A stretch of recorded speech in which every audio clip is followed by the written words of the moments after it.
আমরা মুসলমান, আমরা আল্লাহর নবীর উম্মত। যদি কোনো ব্যক্তি আমার আপনার নবীকে নিয়ে কটূক্তি করে, কোরআনকে নিয়ে অবমাননা করে, আমাদের জীবন থাকা পর্যন্ত, বুকে এক ফোঁটা রক্ত থাকা পর্যন্ত ইসলামের জন্য, কোরআনের জন্য জীবন দিতে রাজি আছি। কোরআনের জন্য রক্ত দিতে হবে, রক্ত দিতে রাজি আছি।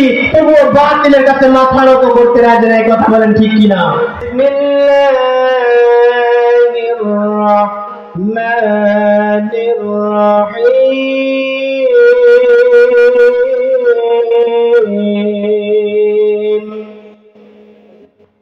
قل إن كنتم تحبون الله فاتبعوني يحببكم الله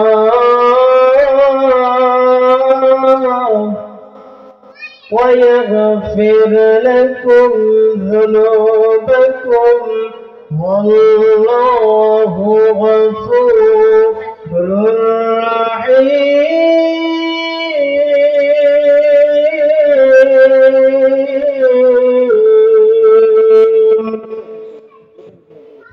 صدق الله العظيم.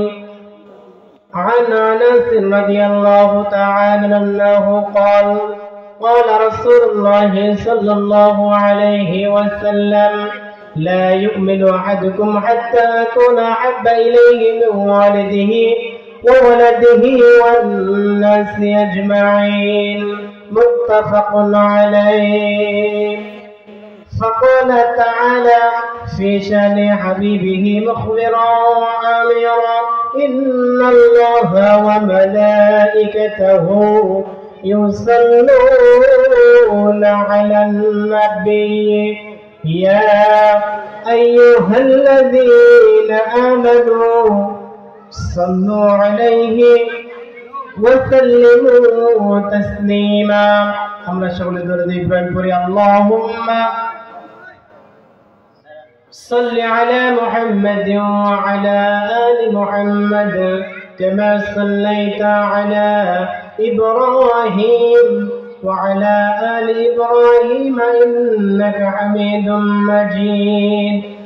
اللهم بارك على محمد وعلى آل محمد كما باركت على إبراهيم وعلى آل إبراهيم إنك حميد مجيد. আমি পবিত্র কোরআনুল কারীমের সূরাতুল আল ইমরান 31 নম্বর আয়াত তেলাওয়াত করেছি।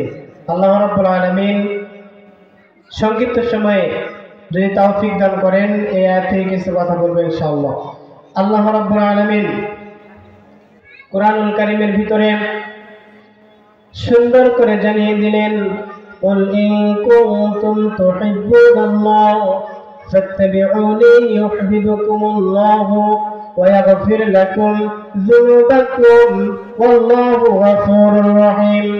হে নবী, আপনি আপনার উম্মতদেরকে জানিয়ে দিন, আপনি আপনার উম্মতদেরকে জানিয়ে দিন, তারা যদি আমার ভালোবাসা পেতে চায়, তারা যদি আমার ভালোবাসা পেতে চায় তাহলে তারা যেন আপনাকে অনুসরণ করে।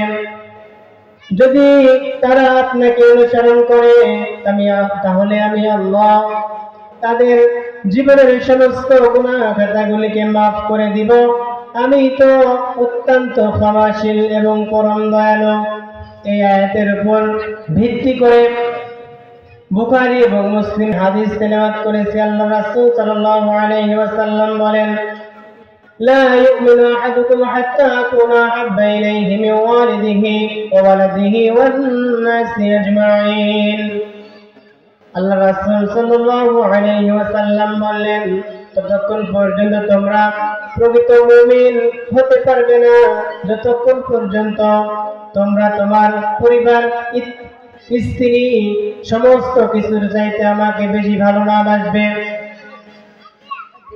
বাঘার মুসলমান আমরা বলতে চাই, আমরা দেখতেছি অনেক জায়গায় তো মাহফিল হয়ে থাকে, অনেক জায়গায় তো কোরআনুল কারীমের মাহফিল হয়।